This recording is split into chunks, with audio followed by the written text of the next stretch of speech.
So I'm going to introduce you our very, very special speaker for today. And I'm going to tell you a little bit about him, which I just asked ChatGPT again. I love ChatGPT, and Laura too. So Javier Goyeneche is the visionary founder and CEO of Ecoalf, a groundbreaking sustainable fashion brand. And they don't always make pockets, because he says the women don't always want pockets because it makes them look fat, but exactly. I don't know why. Okay, that wasn't in ChatGPT. But with a passion for environmental conservation and circular economy principles, Goyeneche has revolutionized the fashion industry by creating high-quality products from recycled materials. His commitment to innovation and sustainability has earned Ecoalf global recognition and positioned the brand as a leader in the movement towards more responsible and eco-friendly fashion practices.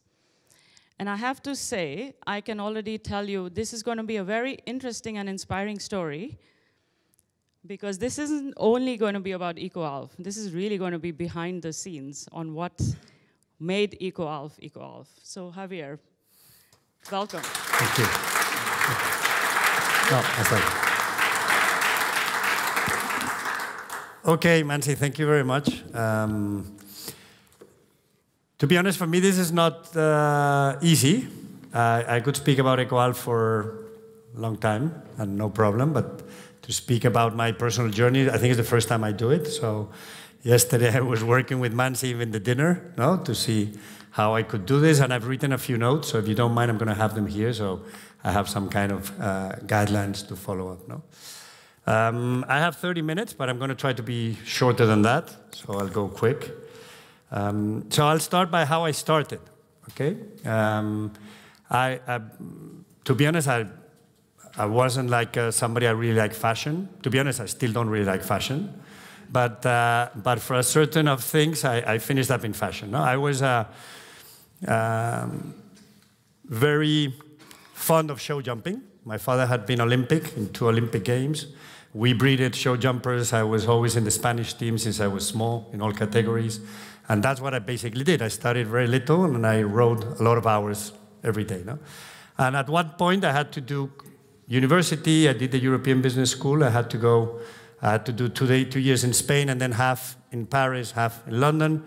When I went to Paris, what was the trainer for the Spanish team who lived in France broke his arm.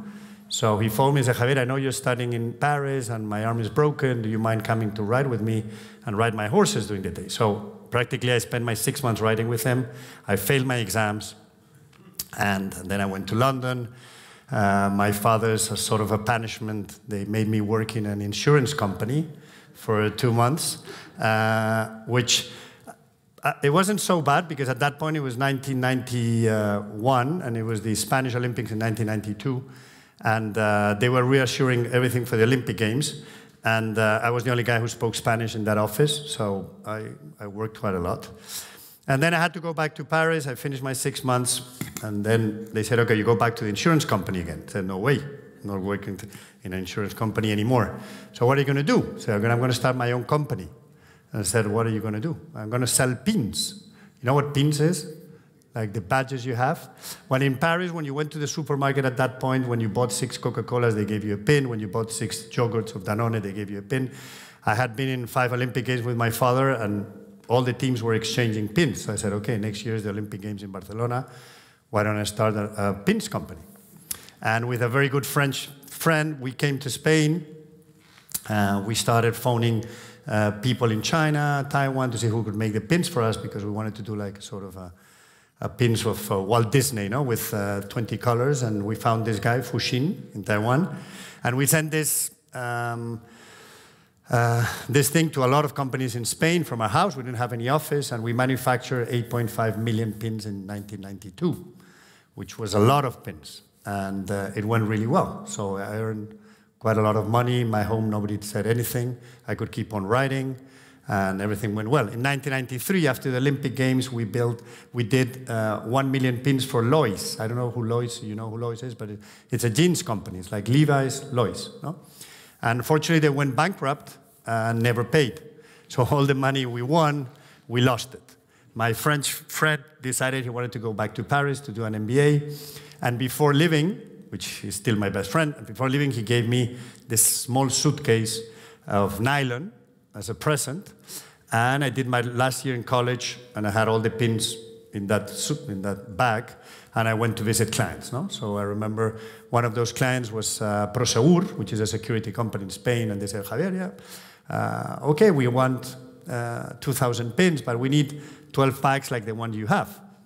And who can make them for me? I said, I can make them for you, okay. So this was end of November, and unfortunately I wasn't able to find anybody who makes me those bags, because all factories were packed with work for Christmas. No? And I was also in the waiting room of American Express, because I did the pins for them, and I said, what do you do? No, I make pins. And you? No, I make backpacks, but I'm closing the factory. I said, no. Before closing the factory, I need 12 bags, please. And I said, okay, well, phone me on Monday. So I phoned him on Monday, and he said, yeah, perfect, I'll make you the bags, but I cannot make 12. I need to make 10 or 20, because my cutting machines are from 10 to 10. I said, okay, don't worry, make 20. And one of those 8 bags, which I didn't give to Prosegur, I gave it to a friend who worked in communication. And he was with the Elle magazine, and they saw the bag and said, what a beautiful bag. Ah, a friend of mine makes them. Oh, well, can you give me his phone? Yeah. So he gave her my phone, and they said, Javier, we have the 15th anniversary, we want 300 bags like that. And I said, perfect, but they go out with my brand. And what is your brand? And the company of the pins was called Loco Pins. So I said, Loco Pins, Loco Bags, Fan Bags. And I said, okay, put Fan Bags. And that's how I started, which then I had to change to Fun and Basics, because there already existed a fan bag in Germany. So we changed it to Fun and Basics.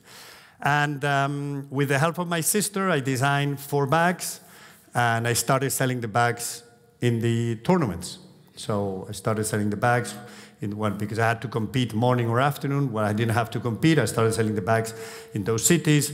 That company started growing quite a lot. So finally, I think we had like 70 stores in Spain, and we were in 60 shopping shops in Corte Inglés. But unfortunately, we made a lot of mistakes. So the company was definitely, went into chapter 11 at the end of 2008.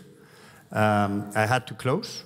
I think probably that was, probably one of the most hardest times in my life. No? I think it was after working so much, no? The fact of closing a company is always very hard. You're very sad, you're very tired, you're very angry, probably. No? I remember the last months were getting out of the office probably at 3 o'clock in the morning, going back at 6, day after day, no? And realizing, what am I doing? No? This has no sense. No?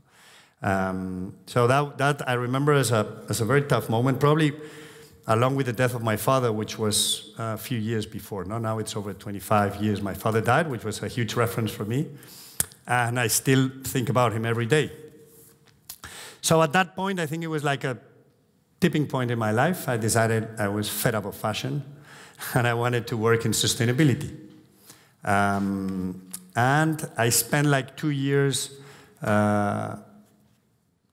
basically trying to find like a project with resources to really make an impact, no?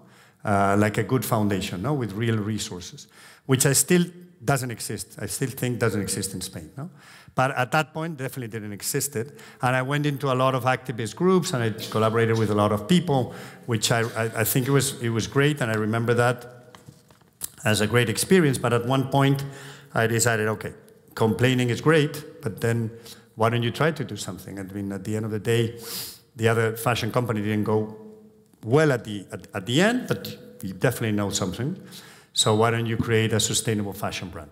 So my 2 sons had been born, Alfredo and Álvaro, and I'm always very quick with the names. You will see I don't give them too much importance. So I said Ecoalf. No? Alf is for them, Alfredo and Álvaro, and they said, I want to create a sustainable fashion company. And I believe at that point that the most sustainable thing to do was not to keep on using natural resources. So recycling could be a solution if we're able to make like this new generation of recycled products with the same quality and design as the best non-recycled. No? That's how I wanted. No, I knew that if I was to start over, I wasn't going to do the things I wanted to do things in a different way. And one thing was clear that, and I've always been clear since that point, that, and I still insist, no, that what you do is not enough anymore. No? Anybody can make a building, no? But how is that building in terms of energy efficiency? Anybody can make a T-shirt, no? But what is the footprint of that T-shirt in the world? No? I think that's what makes it different. No? When you see, a few months, probably reading one of the most saddest articles I've ever read in the fashion industry. The biggest cotton company in the world, burning 4,000 acres of forest in Ethiopia to plant cotton.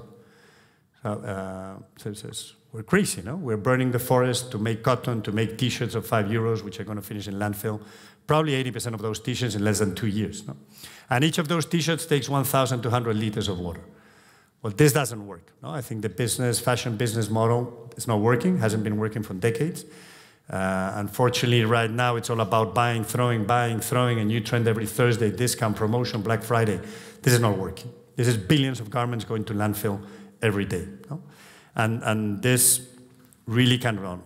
I mean, we always say at Ecoalf that fashion cannot just be about looking good.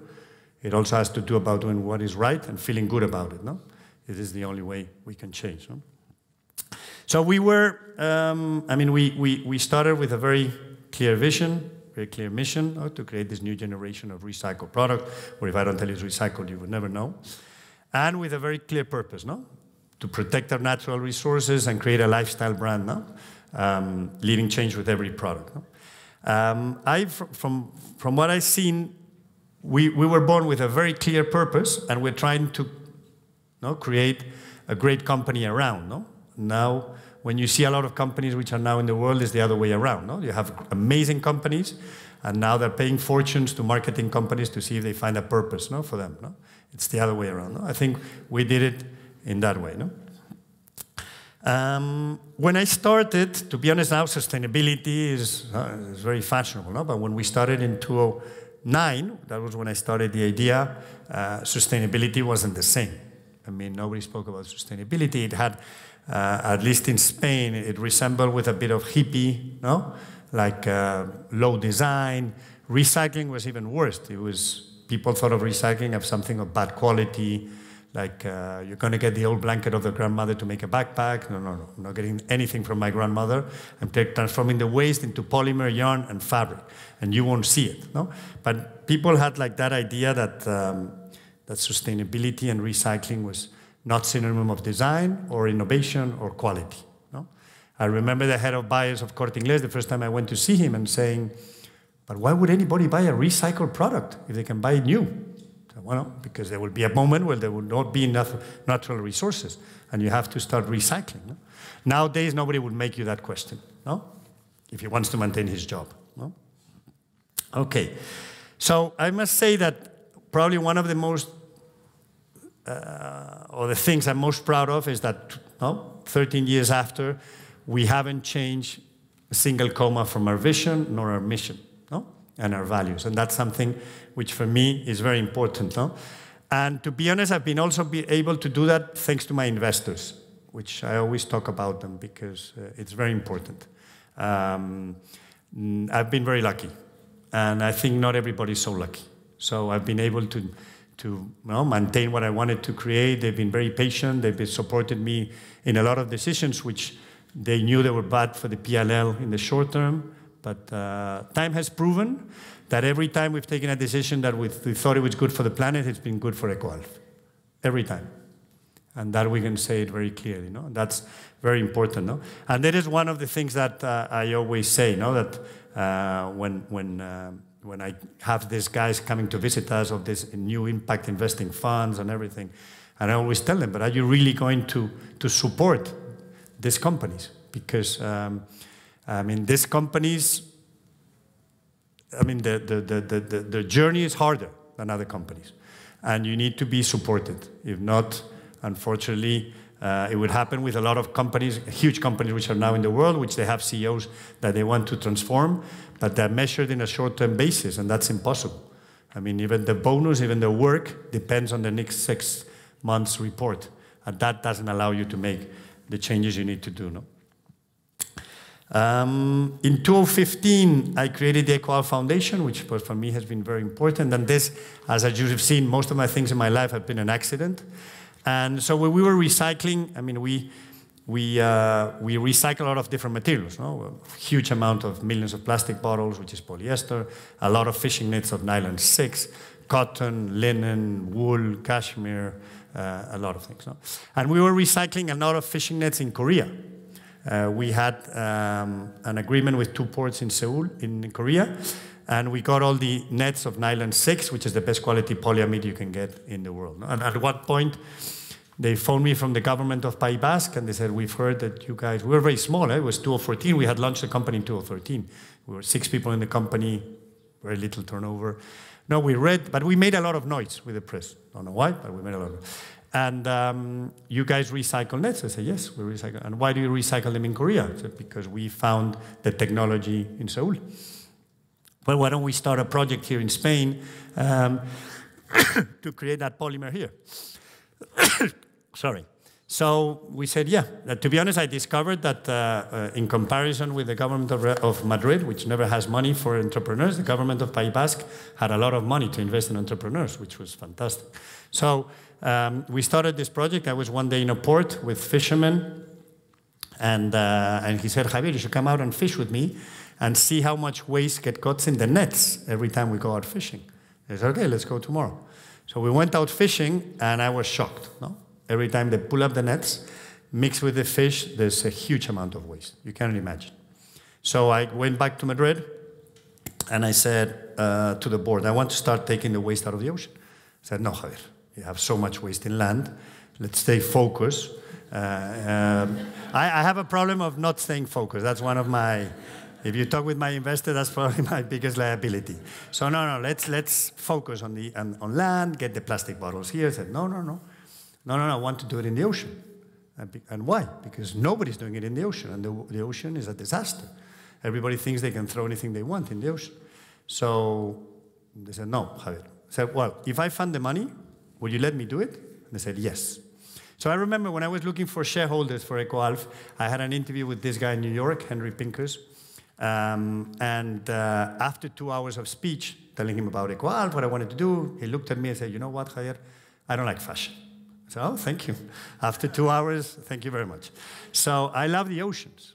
I want to dedicate part of my fortune to do projects around the ocean. And so I remember this guy. I phoned him, Henry, do you remember me? Yeah, of course. So how are you doing? Good. Well, remember you told me you want to do things around the ocean. But, I want to start taking the waste out of the ocean. And so I told him what I wanted to do. And he said, what do you need? I said, money. And how much? He said, 100,000 only. I said, yes. I mean, I just wanted to put some containers in the boats. I need to convince the fishermen. Let's see how. I don't know. I don't know what kind of waste I'm going to be able to take out. I don't know if I'm going to be able to transform that waste into anything. Well, give me that money, I can start. So I convinced 3 fishermen of the east coast of Spain, a little port in Alicante called Villajoyosa, to let me put a little container in their boats. No? And that waste that got collected, because normally all that waste that gets in the boats, they will throw it back to the ocean. No? They will separate the fish and throw it back to the ocean. To put in the container and take it back. I spent the next year and a half going every Thursday to a different port in Spain, waiting for the fishermen to come out fishing, inviting them to a beer, and convincing them to start. No? And we started 3, 5, 20, 50, 100, 200. Right now we're over 6,000 fishermen. We work in 44 ports in Spain. We work in 18 in Greece. We work in 16 in France, opening the first ones in Italy, next 5 in Egypt before October. So our goal is to work with over 10,000 fishermen by 2025 and collect over 1,000 tons of waste out of the ocean every year. But it's from the bottom of the ocean, because a lot of people talk about ocean and it's beach cleaning. No, this is bottom of the ocean, no? 300 meters deep, no? Right now we're putting back into the system 68% of all the waste we take out from the bottom. There's 32% which we're not able to put back in the system. And basically, from that, we take the plastic bottles, which is 12%, and we convert them into polymer, yarn, fabric, and product, all made in less than 300 kilometers. Because Ecoalf never moves the waste around. So if the waste we take it here, we convert it into product here. If we recycle the cotton in Portugal, we make the final T-shirt in Portugal. If we recycle the coffee in Taiwan, we make the jacket with that coffee in Taiwan. No? It doesn't depend. And we also started a project with the government of Thailand 4 years ago. So now we replicated upcycling the oceans there, and we're working in 4 different areas in Thailand. So basically all the yarn we use in Europe is made here in Barcelona, in Gerona, and all the yarn we make for manufacturing in Asia, we do it in Bangladesh, in Bangkok, sorry. Okay, and for me the foundation has been very important because at the end of the day, I dedicate like 70% of my time to Ecoalf, 30% to the foundation. Because this, we don't pay the fishermen, which is something very important I always say. When I started this project at the end of 2014, the fishermen said, will you pay me? And there had been a trial test in Europe, which they did in France, in Lorient, in a port, and basically they pay the fishermen for every kilo of waste they took out from the bottom of the ocean. Apparently they found some fishermen bringing waste from their houses, claiming it was from the ocean. The program lasted 6 months, it was a disaster. So I always say to the fishermen, no, do whatever you think is right. If you think the right thing to do is throw it and get back into the ocean, you're going to fish it again tomorrow, you throw it back again into the ocean, like that the rest of your life, do it. If you think the correct thing to do is to put it in the container and take it to the port, I will collect it every week. And to be honest, people say, has it been complicated to convince the fishermen? Easy. Easy. The only thing is that it's time consuming.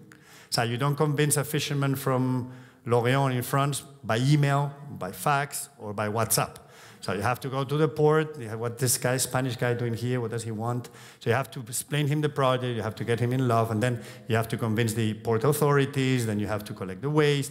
So in Italy, we have 11 ports ready for over a year, and we still don't have the permits from the government.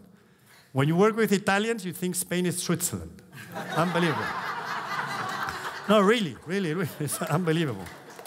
I thought we were a disaster. We are unbelievably resourceful. Okay?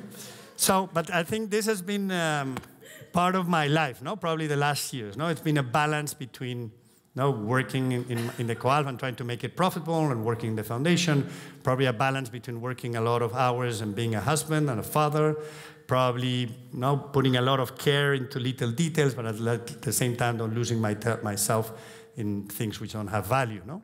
So it's always been this year's like a huge balance. No? And I was talking with Nancy yesterday that there was one experience which for me was very important, which was last year. The World Economic Forum for this project, Upcycling Nations, gave us the prize of Social Entrepreneur of the Year 2 years ago, no, for this, along with other 20, there was 20 prizes. And they invited us all to go to Boston this summer to do a course in creating how to scale social entrepreneurs, no? Which was amazing. And that experience for me was unbelievable because of the people I work with. No? I think we were 25 social entrepreneurs, 80% women.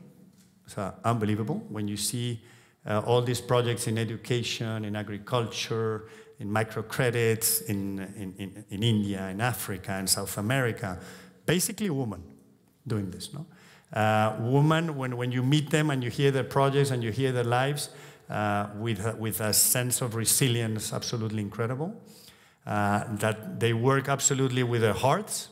This project's based on hearts. There's no numbers there, there's no figures, there's no business plan. No, I want to do this, I want to do this, and it's and it was also very sad to hear that unfortunately a lot of those projects die. The burnout of social entrepreneurs is huge. These are guys persons that at the end they put their project in front of their families, their husbands, their kids, their health, everything. No, they work so hard to make these projects be a reality that at the end of the day, a lot of them collapse. No, and that is why I was also discussing with Mansi that for all these projects, it's important that at some point they have certain volume. Because there's nothing wrong with being local and act local and do something local, but at the end of the day, what we found in those conversations is that a lot of those projects need donors. Donors want big projects which have great impact. If your project doesn't have that impact for them, it's not so challenging. And for me, I always had it clear that Ecoalf, also if we wanted to really compete and make an impact, we had to grow. we had to be big. No? If you want to have access to the factories which are really leading the change in sustainability, you have to have certain volume. Small factories don't have that capacity. If you want to hire talent, you need a capacity. You need to be able to pay them. So I always had clear that I needed to grow. No? And right now, I keep on being in that growth phase because we keep on growing a lot. No? And that is probably one of the main challenges. No? How do we grow but maintain all our principles and values intact? No?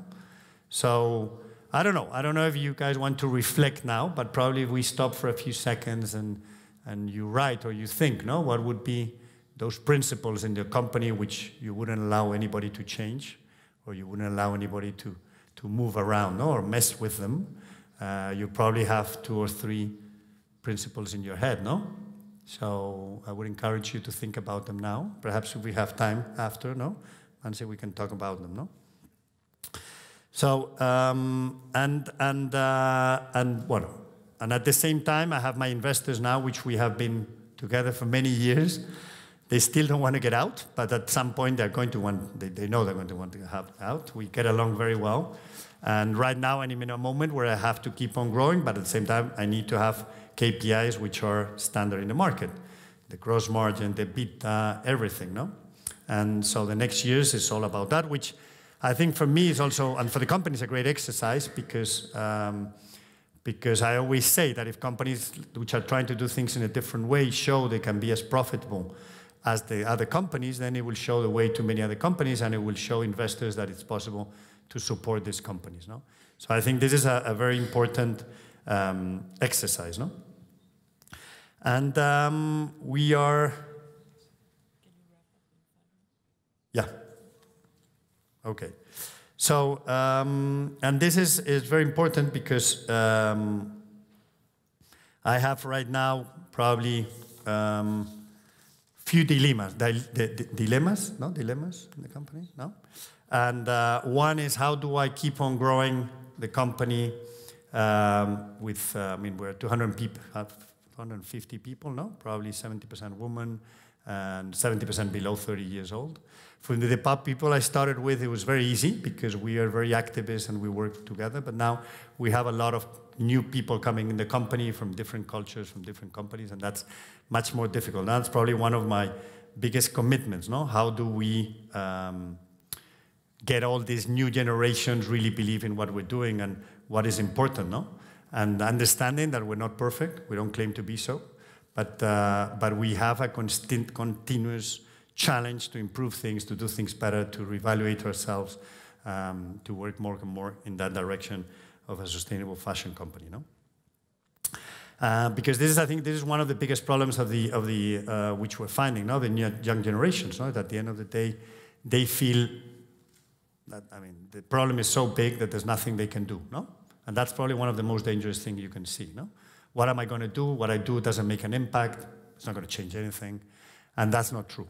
I think that everything we do, all of us, has a lot of impact, and it changes a lot of things, no? And this is very important, no? And I always say, Javier, when they ask you, so how do you envision 2050? Well, it depends what we do from here to 2050. It depends, no? If we keep on throwing one truck of 16 tons of waste into the ocean every minute, but the ocean at some point will be enough. I don't have more capacity. I don't know if it'll be in 50 years, on 70 or 85, but it will be a moment where they won't have more capacity to understand. No? And just to finish, no, because I have 3 minutes, no? Yes. Okay. I must say that another thing which helped us a lot was the fact that when we started traveling, I mean, Ecoalf right now, 70% of the sales is outside Spain. So we always had this international goal to be an international company. But they started asking us for, okay, Javier, everything you tell me is okay, but how do you prove this, no? So we decided to see, okay, how could we start auditing ourselves? Of course, we were GRS, which is Global Recycle Standard, so that we had total traceability from the waste to the final product. But then after seeing a lot of audits, we decided that probably the one we liked best was BCorp. So we were, I think, the first fashion company in Spain to be BCorp in 2018. And that has helped us a lot because it helped us reevaluate ourselves every 3 years. They put in our company our need to be measuring everything we do, which has been amazing. In Ecoalf, we measure absolutely everything we do, the impact. And so it was great because they measured it again last year, and we, thanks to our punctuation, we are considered now one of the 5% best B Corps in the world. No, in terms of that, for us was very important, no? And it showed us a lot of dilemmas we have right now. So we want to be net zero emissions by 2030 without compensating. And right now we're doing 58% of our carbon emissions with 12% of the e-commerce sales. So how do we grow this? Do we grow in that direction? Investors want us to have 20% of our sales e-commerce. The more we do e-commerce, the further away we're with that. So I think that would be another thing which I don't know if we have time, but if we all of us write what are the things right now, challenges in the company which are not easy to solve, no? Because at the end, what is more important, no? The net zero emissions 2030, that other part, we have to see. So I'm done, more or less. No, I think that the other dilemma I have probably now written, talking yesterday, is am I the right person to take this company to the next level? Perhaps I'm not. Perhaps I've been good till now, and now I have to leave this company to another person to take this to the next level. And my only concern is, will he respect everything that I've been trying to create for all these years? No? Or she, yeah. Well, in Spain we speak he, but and unless now the new government who speaks he and she, but until before it was he, was both. So this is it, and thank you very much. I'm on time. I finished.